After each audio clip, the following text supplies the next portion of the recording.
Գյորջյան Կասկադ 60 ամիս փուլային վճարում բազմաթիվ առավելություններ։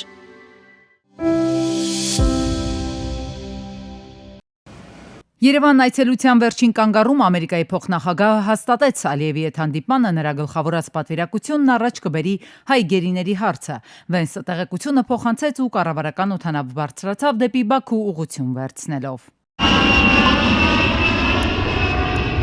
Ալիևի հետ հանդիպման մասին լուրերը Երևան հասան ժամեր չանցած։ Վենսը Բաքվում միանգամից հիշատակել է Սյունիքի ամերիկյան ճանապարհը։ Ասել է, կարծում է, թե առաջիններից է, ով թռչել է Թրամփի անվան խաղաղության ու բարգավաճման երթուղով։ Մինչև այս Ադրբեջանն Ամերիկայի հետ ռազմավարական գործընկերության խարտիա ստորագրեց։ Երկկողմ հարաբերություններին ինստիտուցիոնալ տեսք հաղորդեցին, հստակեցրին համագործակցության շրջանակը։ Ըստ Ալիևի, սա քրտնաջան աշխատանքի արդյունք է, իսկ Վենսի խոսքը դարձյալ հայ-ադրբեջանական խաղաղության մասին ուզում են այն վերջնական հաստատող փաստաթուղթը կայուն լինի։ Թրամփը, Փաշինյանը եւ Ալիևը վերջ դրեցին տարիների պատերազմին։ Տարածաշրջանը վերջապես խաղաղության մեջ է։ ԱՄՆ նախագահի վարչակազմի նպատակը խաղաղություն հաստատելն է։ Երևանում միջուկային էներգիայի խաղաղ նպատակներով օգտագործման վերաբերյալ երկկողմ հայտարարություն, Բաքվում ռազմավարական գործակցության խարտիա։ Նահանգներից ինչ բերեց իր հետ տարածաշրջան Թրամփի տեղակալը։ Մասնագետների խոսքով ակնհայտ է, Հարավկովկասում ամերիկյան թեկուզ մինիմալ նախապատվությունը Ադրբեջանի վրա կանգ առավ։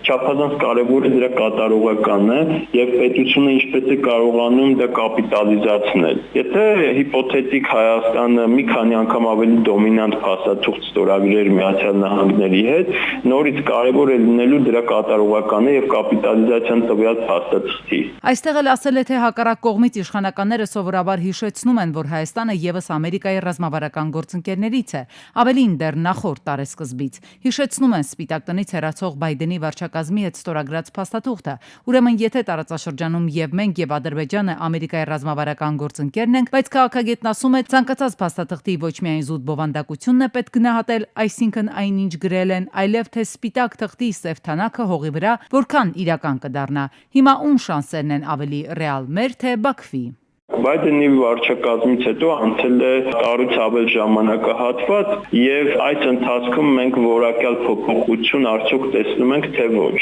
Ընդամենը մեկ մասնավոր ընկերության ներդրման մասին կարող ենք այս պահին խոսել, ինչ վերաբերվում է Ադրբեջանին, ցավոք սերտի մենք ունենք այդ պրակտիկան, որ Ադրբեջանը հատկապես վերջին տարիներին բավականին ակտիվորեն կարողանում է ռեալիզացնել իր շահերից բխող ցանկացած պայմանագիր։ Այսուհանդերձ ամերիկյան պաշտպանական համագործակցությունն իր առաջին արդյունքներն ունի, ինչպես հենց Հայաստանի վարչապետը ձևակերպեց, երբ իրեն ու Վենսին Բաղրամյան 26-ում ներկայացնում էին V-Bait հետախուզական անօթաչուները, որոնք $11 միլիոն գնել ենք Ամերիկայից։ Ինչ դիրք կբռնի Ալիևը կանգնելով Երևան-Վաշինգտոն այս փոխգործակցության առջև։ Ռազմական պատմաբանը նշում է, Ալիևը կարող է այսպես ասենք ուրիշ աչքով նայել գործարքին, բայց միևնույն ժամանակ մասնագետը նաև հիշեցնում է, օգոստոսյան գագաթնաժողովին Ամերիկան վերացրեց Ադրբեջանին զենք զինամթերք վաճառելու արգելքը 907 բանաձևը։ Ուրեմն, եթե հիմա մեզ մինչև 20 ԱԹՍ են վաճառում, ապա Բաքվի ռազմատենչ առաջնորդին գուցե մի ամբողջ ամերիկյան զինապահեստ հետաքրքրի։ Ամերիկացիները պատրաստվում են Ադրբեջանի շատ ավելի ծավալուն ռազմական համագործակցություն իրականացնել եւ մինչեւ այժմ էլ որոշ չափով իրականացրել են։ Այնպես որ այն ինչ որ մեզ է տրվում, 10 քանը Ադրբեջանին է տրվել։ Արգելքները բոլոր տեսակի հանված են եւ ամերիկյան կողմից էլ ընդգծված է, որ Ադրբեջանը իրենց համար ռազմավարական գործընկեր է եւ վաճառելու են Ադրբեջանին ռազմական տեխնիկա։ Շատ ավելի մեծ մասշտաբների մասին է խոսքը լինելու այս $11 միլիոն։ Վենսը հայ գերիների մասին Բաքվում խոսել է, պաշտոնապես հաստատել է նրա խոսնակը։ Միացյալ Նահանգներին վերջին մի քանի տասնամյակների ընթացքում չի հաջողվել այնքան սրընթաց մոտենալ Հարավային Կովկասին, որքան վերջին 1-2 տարիների ընթացքում։ Թրամփի վարչակազմին դա հաջողվեց ավելի շատ Ռուսաստանի Ուկրաինայում պատերազմի մեջ մինչև ծնկները խրվելու, Ռուսաստանի Հարավային Կովկասում դիրքերը թուլացնելու, ինչու չէ նաև Հայաստանի եւ Ադրբեջանի իշխանությունների կողմից արևմուտքի առջև տարածաշրջանի դուռը բացելու պատճառով։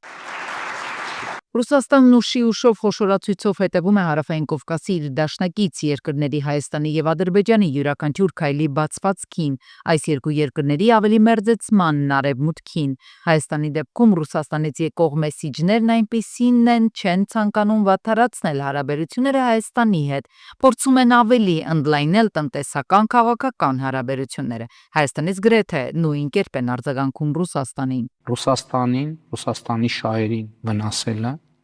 չի եղել, չկա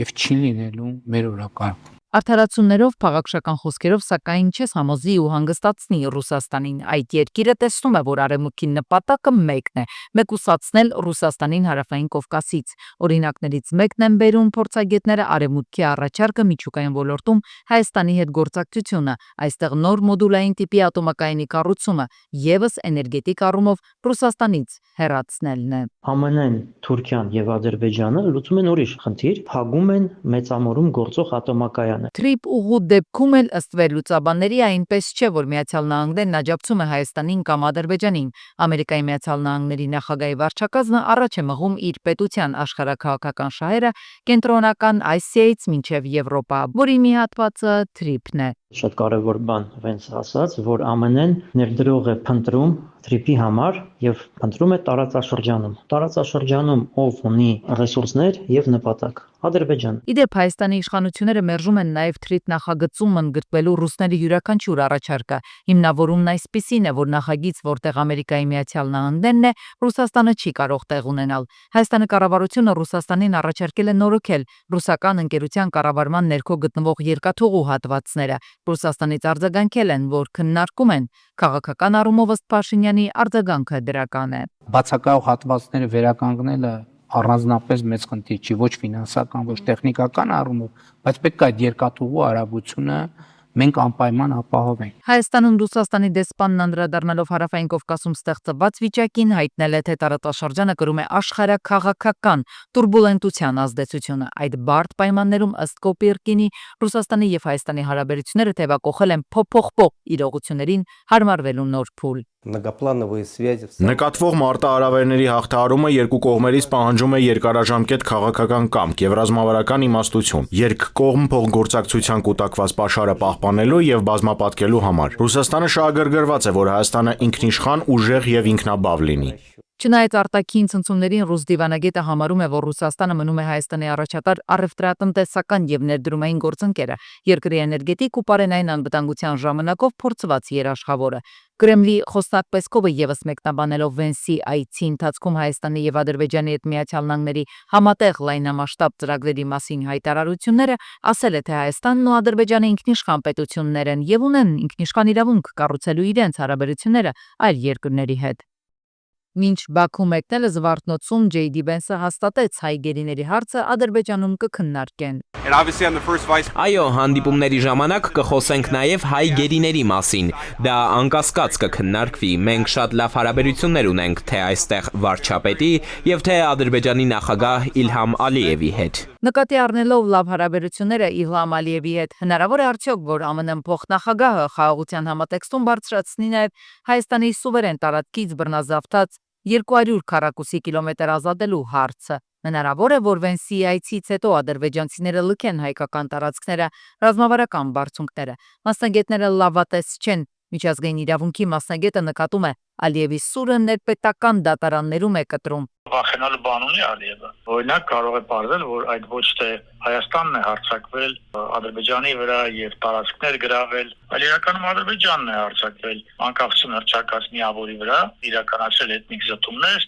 իրականացրել խոշտանգումներ։ Հայաստանի վրա հարձակումն էլ օկուպացնել է տարածքների։ Հնարավոր է, որ պարզի որ ինքն է հարձակվել սուվերեն երկրի վրա։ Հնարավոր է, այլ արդեն ապացույցների այդ կգան։ Օրինակ ասենք Վանք գյուղում ընտանիք է քաղաքացիական անձինք են ռմբակոծության տակ ընկել մահացել եւ նոր փաստեր դուրս կգան եւ այդ դատարանը կարող է ուղղվել սլակներ հանդեպ Ադրբեջան։ Ամերիկյան կողմը ինֆորմացված է անշուշտ, որ Բաքուն ռեժիմով վերջնագրեր է ներկայացնում սահմանադրությունը փոխել, նախաբանից անեք հղումը, անկախության հռչակագրին արևմտյան Ադրբեջանի նարատիվն է առաջ մղում պնդելով փախստականների վերադարձի մասին։ Հերթով պահանջներ է դնում ու էտապ բավարարել տալիս, բայց խաղաղություն, երկխոսություն, եղբայրություն լոզունգներով Զայդ մրցանակը ստացավ ձեռք սեղմեց ու հաջորդ հաջորդ օրը բռնապետը Բաքվում միջեցրած հայ գերիների ծանրագույն դատավճիռները 20 տարուց մինչև ցմահ ազատազրկում։ Միացյալ Նահանգների փոխնախագահը վստահաբար քաջատանոթ է այս համապատկերին, Ալիևի խաղաղություն խաղալու այս արարներին, ու թերևս այս խնդիրներն էլ չեն շրջանցի գերիների վերաբերյալ հարցը քննարկելիս։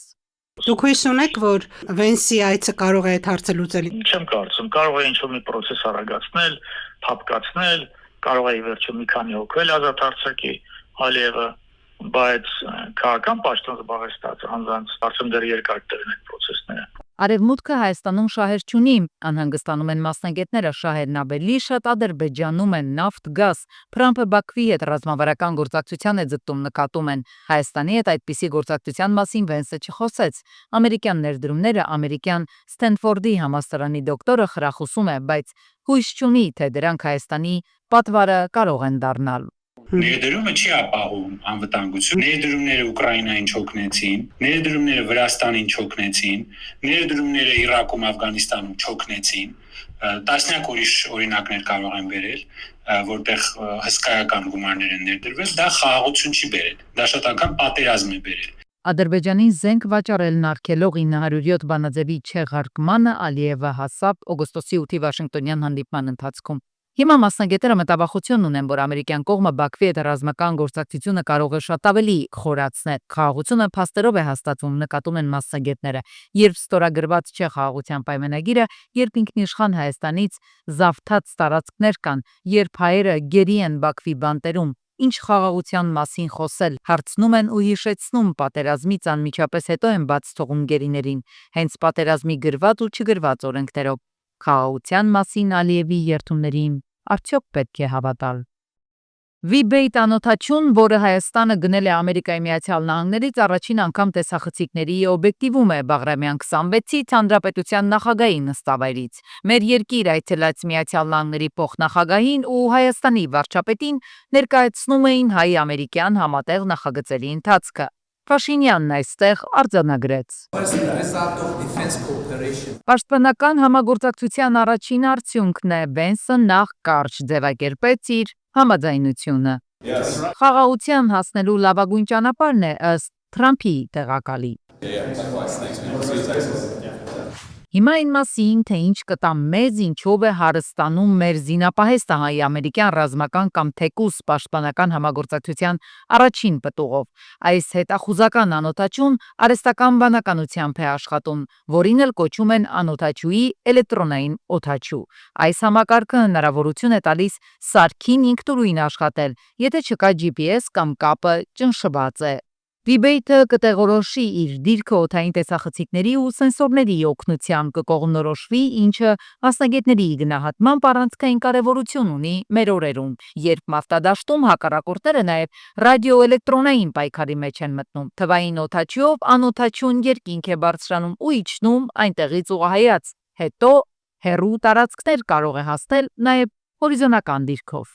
Դրման գործընթացը ինքը մասա մի քանի process-ների նախ, ինչպես գիտենք, Հայաստանի իշխանությունները արդեն նախկինում հայտարարել են, որ ձգտում են դիվերսիֆիկացնել աղբյուրները սպառազինության գնման։ Այսինքն մեկը դա է։ Երկրորդը իհարկե դա մերձեցնում մասը ԱՄՆ-ի հետ, այսինքն քաղաքական նաև էլի գործոնա։ Ինչ որտեղ նաև ինտեգրված է ընդհանրապես այդ խաղաղ գործընթացին ԱՄՆ-ի մասնակցությունը։ Այսինքն հիմնական իհարկե այդ քաղաքական գործոնն Ըստ Փաշինյանի V-Bait-երը ունեն կիրառման հարուստ փորձ հրապարակային տվյալների համաձայն, այս անոթաչուները լայնածավալ փորձարկումներ են անցել Ուկրաինայում, մասնակցելով այդ թվում օպերատիվ առաքելությունների երկրի զինված ուժերի կազմում։ Կիևի օպերատիվ խումբը նախորդ տարվա ապրիլի դրությամբ V-Bait-երի ավելի քան 130 թռիչք է իրականացրել։ Արդեն ըստ Մամուդում շրջանառվող լուրերի V-Bait-ը Խերսոնում հայտնաբերել է ռազմաճակատից 100 կիլոմետր հեռավորության վրա գտնվող ռուսական հրթիռային պահեստ։ Այս սարքից իրեն զինապահեստներում ունեն նաև Հնդկաստանը, Հունաստանն ու Նիդերլանդները։ Քանի որ հետախուզական են այդ անօթությունները, իսկ արդյոք դրանք չեն օգտագործվելու նաև ամերիկացիների հետ համատեղ նրանց ճշնամի Իրանի դեմ հետախուզական թռիչքներ իրականացնելու համար, որը մեզ համար այդ դեպքում շատ վտանգավոր կլինի արդեն։ Համատեղ կարող են օգտագործվել, թեև չի հայտարարվում այդ մասին, այսինքն ամբողջությամբ միթե ամերիկացիք այդպես տվել են այդ անօթաչուները հայկական վերահսկողության տակ 100% անոց, մի քիչ չեմ վստահում, որովհետև եթե նորագույն անօթաչուներ են, այդ տեխնոլոգիաները բավականին զգայուն պետք է լինեն եւ ամերիկացիները չեն ուզենա, որ այդ տեխնոլոգիաները հանկարծ մեկ ուրիշի ձեռք ընկնեն։ Ընդհանուր 11 միլիոն դոլար ենք վճարել V-Bait հետախույզ անօթաչուների համար։ Քանիստ ենք ձեռք բերել, պաշտոնական տվյալներ չկան, բայց այն արտադրող ընկերության ներկայացուցիչներից մեկն իր հրապարակային ելույթներից մեկի ժամանակ նշել է, որ այս անօթաչուի գինը, մեջբերում են բառացի, միջին 6-անիշ միջակայքում է, այսինքն մեկ հատի արժեքը մինչև $600,000 է։ Հետևաբար մեր երկիրը գնել է 15-ից 20 V-Bait, իսկ 11 միլիոն դոլարը, որը Հայաստանը այս սարքերի համար վճարել է Ամերիկային, ինչպես հայտնել է մեր երկրի ղեկավարը, անօթաչուներից բացի ըստ փորձագետների կարող է ներառել նաև օժանդակ սարքավորումների եւ օրինակ մահեստամասերի գինը։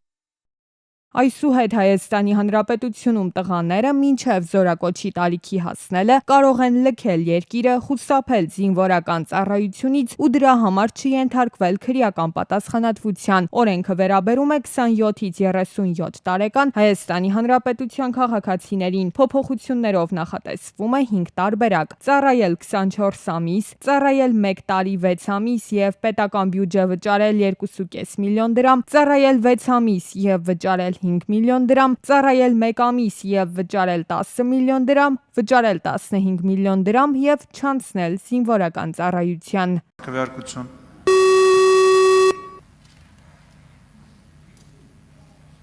Կողմ 50-86 դեմ 0 ձեռնպահ 5։ Որոշ քաղաքացիներ ազատվում են չծառայելու համար քրեական պատասխանատվությունից, մյուսները ծառայության համար պատվովճար են ստանում։ Մասնավորապես, Պաշտպանության նախարարությունն առաջարկում է Պաշտպան հայրենիաց ծրագրով հնգամյա առաջին պայմանագրի ժամկետը լրանալուց հետո 2 կամ 5 տարով հերթական պայմանագիրը կնքող զինծառայողների համար եւս նախատեսել պայմանագրի ժամկետի ավարտից հետո պատվովճար ստանալու հնարավորություն 2 տարվա դեպքում 1.5 միլիոն, 5 տարվա դեպքում 5 միլիոն դրամ։ Ռազմական ակադեմիան ավարտած սպաների աշխատավարձն էլ տատանվում է 620,000-ից մինչև 750,000 դրամի սահմաններում։ Բայց կարող ենք ունենալ ստորաբաժանումներ անգամ,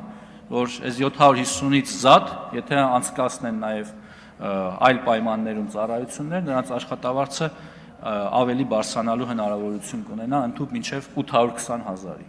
Բայց սրանք կարող են հաճախ լինել մասնավոր դեպքեր, որովհետև վերաբերելի կարող են լինել միայն այդ մարդկանց, ովքեր ունեն գերազանց առաջադիմություն եւ համընկնում են իմ նշված պայմաններին։ Ազգային ժողովի օրակարգային մյուս հարցով էլ որոշվեց 2027 թվականի հունվարի 1-ից առևտրի օբյեկտներում, հանրային սննդի կետերում, տոնավաճառներում, ցուցահանդես վաճառքներում, ինչպես նաև բացօթյա եւ շրջիկ առևտրի կետերում արգելել պոլիէթիլենային պարկերի եւ տոպրակների, ինչպես նաև պլաստիկից կամ փրփրապլաստից պատրաստված մեկանգամյա օգտագործման տարաների եւ սպասքի վաճառքը կամ առկայությունը։ Արգելքը խախտելու համար սահմանվել է նաև պատասխանատվություն, առաջին անգամ խախտելու դեպքում նախազգուշացում, իսկ երկրորդ եւ հաջորդող դեպքերի համար տուգանք 100-ից 150,000 դրամի չափով։ Հայաստանի բարձր տեխնոլոգիական արդյունաբերության նախարարությունն էլ առաջարկում է նոր կարգավորումներ սահմանել, այդ թվում սանկցիաներ կիրառել այն օտարերկրյա հեռուստահաղորդումների նկատմամբ, որոնք միջամտում են Հայաստանի ներքաղաքական կյանքին։ Նոր փոփոխություններով նույն պահանջները վերաբերում են ինչպես մուլտիպլեքսի, այնպես էլ կաբելային հեռուստաընկերություններին։